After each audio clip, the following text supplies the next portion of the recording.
Bonsoir à toutes et à tous, c'est Stéphane pour la chaîne Foilier. Je vous remercie de me retrouver chez moi et donc chez vous. Oui, je suis désolé, je suis vraiment débordé de travail ces derniers temps, plus les démarches administratives dont je vais vous parler dans très peu de temps, puisque ça y est, c'est bouclé aujourd'hui. Je vais pouvoir vous donner des démarches judiciaires, je vais pouvoir vous en parler, c'est bouclé, ça y est, enfin, définitivement. Donc, j'ai vraiment peu de temps à me consacrer à la chaîne. Donc, je vous prie de m'excuser. D'habitude, les épisodes sortent à 17h tous les jours de la semaine et à 11h le samedi et le dimanche. Je n'ai pas du tout eu le temps de tourner ces derniers jours. J'avais quelques vidéos en avance. Et donc, me voilà un petit peu en catastrophe pour vous proposer un épisode le 12. Et néanmoins, je pense que c'est quand même important, même si je vais faire un peu vite, puisque j'aimerais aller me reposer et puis manger un petit quelque chose. Je voulais quand même qu'on parle de la sortie de Brigitte Bardot à la BFM TV, parce qu'elle mérite quand même d'être racontée et d'être rappelée, et aussi d'être remise dans le contexte de qui est cette femme. Parce que Brigitte Bardot, elle a été d'abord évidemment particulièrement connue pour avoir était une sorte d'égérie de Godard, d'autres réalisateurs, etc., d'avoir représenté une sorte de ce qui s'appelait à l'époque, très sexiste, mais de sex symbole.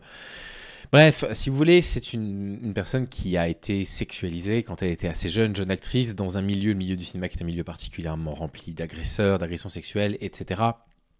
Et donc, si vous voulez, tous les propos qu'elle pourrait porter sur le féminisme, aussi catastrophiques soient-ils, sont aussi à remettre dans un contexte d'une femme qui n'a connu que la domination masculine dans sa vie et que la violence masculine, et qui n'a côtoyé absolument que ça, hein, exactement comme les réalisatrices qui décident de refaire tourner Gérard Depardieu. Mais Brigitte Bardot, il ne faut pas l'oublier, c'est aussi une réelle adversaire politique. Parce que Brigitte Bardot, c'est quelqu'un qui croit en l'inégalité des races. C'est quelqu'un qui croit en une hiérarchie entre les individus selon leur couleur de peau, etc. C'est une personne qui a milité pour le Front National à l'époque. Et donc, à ce titre-là, je suis désolé, moi je veux bien effectivement garder en tête qu'elle vient d'un milieu dans lequel elle a vécu de la domination masculine et essayer de faire preuve d'une forme de tolérance à l'encontre de ses propos sur le féminisme, qui peuvent être évidemment le découlement de tout ce qu'elle a dû faire dans sa vie pour pouvoir rentrer dans le moule de la domination masculine et pouvoir être qui elle a été en tant qu'actrice. Mais d'un autre côté, je ne peux pas oublier que ces prises de position permanentes, profondément racistes, profondément xénophobes, tout ce que vous voulez, font d'elle une personne à combattre, et que le point de vue qu'elle a sur le féminisme aujourd'hui est aussi en partie déterminé par ça, par les personnes qu'elle côtoie, des personnalités d'extrême droite qui ont peur du wokisme, qui pensent que le féminisme c'est les femmes qui veulent couper les testicules des hommes, etc. Voilà, dans cette interview on retrouve un peu des deux, on retrouve un peu d'une femme qui a vécu dans une forme de captivité de domination masculine pendant toute sa vie, et voilà, qui nous amène à nous dire on peut comprendre une partie de ses positions, même si elles sont désastreuse, bien évidemment, et la Brigitte Bardot, d'extrême droite, qu'est-ce que vous voulez que je vous dise, qui tient des propos désespérément d'extrême droite et qui font qu'il faut aussi la considérer profondément comme une ennemie politique. Allez, on écoute ce qu'elle a à dire. Vous êtes devenu aussi un symbole de l'émancipation des femmes, de la révolution sexuelle, mais c'est... Bon, déjà, le symbole de l'émancipation des femmes, je vous prie de m'excuser, mais être un objet sexuel de désir quand on a 20 ans de tous les hommes de France, c'est littéralement tout sauf de la libération des femmes. C'est une catastrophe. Et puis la libération sexuelle, quelle terrible arnaque, évidemment, dont ont profité évidemment que les hommes, et en particulier les hommes bourgeois. Excusez-moi, que les hommes bourgeois d'ailleurs. Cette étiquette, elle a été un peu lourde à porter pour vous, non? Vous n'en vouliez pas nécessairement? La révolution sexuelle, non. Parce que avant moi, c'en est déjà passé des vertes et des pas mûres. Hein. Ils m'ont pas attendu. Et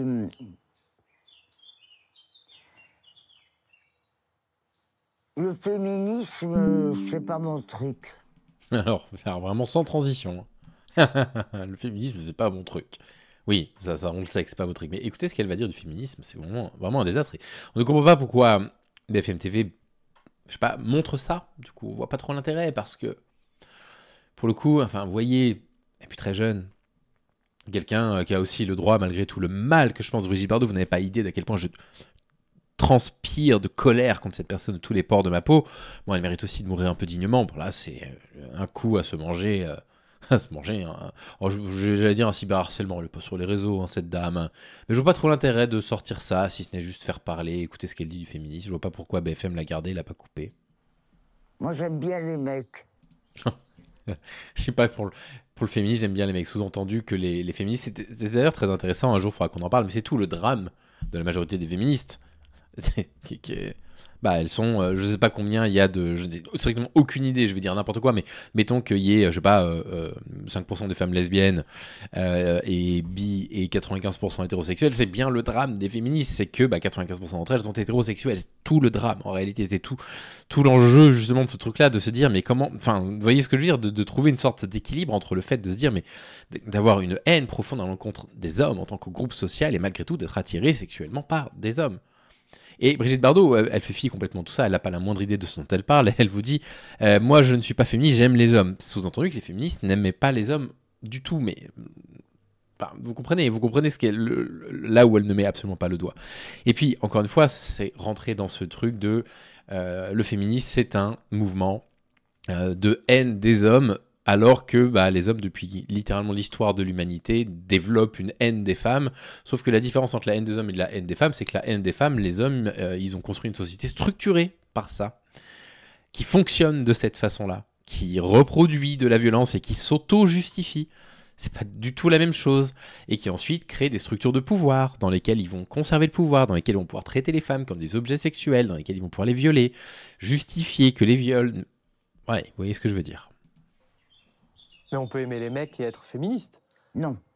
Vous pensez pas? Regardez ce qui se passe actuellement avec Nicolas Bedos, avec...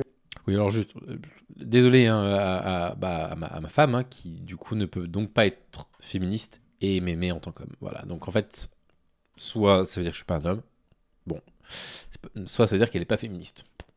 Bon, voilà. Pourquoi il passe ça, BFM? Quel intérêt de passer ça, très sincèrement?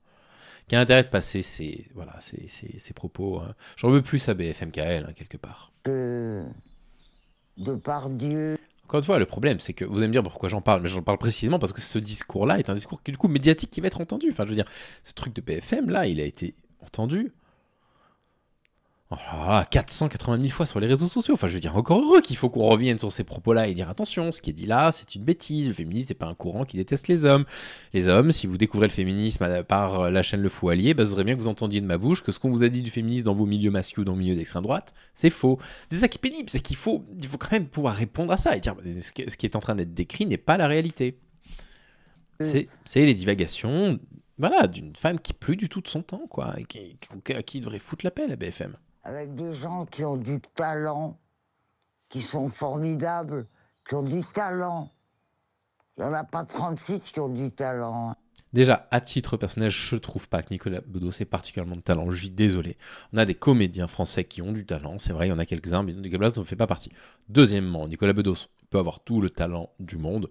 Il pourrait être talentueux comme DiCaprio. Si DiCaprio, un jour, j'apprends que c'est un violeur, je ne veux plus en entendre parler, je ne veux plus le voir dans des films. Voilà. Et alors, on a envie de dire il a du talent. Et ceux qui ont du talent, s'ils mettent la main aux fesses d'une fille, ils sont rejetés dans le cul de basse-fosse. Bah oui, mais si vous n'êtes pas d'accord avec ça, alors il est peut-être un peu tard pour reprendre des études, mais il aurait fallu faire des études de droit et puis essayer de modifier la loi de l'intérieur pour faire en sorte que voilà, le droit de cuissage soit de nouveau autorisé, que le détroussage de domestiques, comme avait dit je ne sais plus quelle ordure à la télévision en parlant du viol de Nafissatou Diallo, soit de nouveau autorisé pour revenir à ce temps où c'était tellement bien quand les hommes violaient les femmes et qu'il y avait absolument zéro conséquence, comme s'il y avait des conséquences aujourd'hui du fait que des hommes violent les femmes, c'est judiciarisé dans 1% des cas.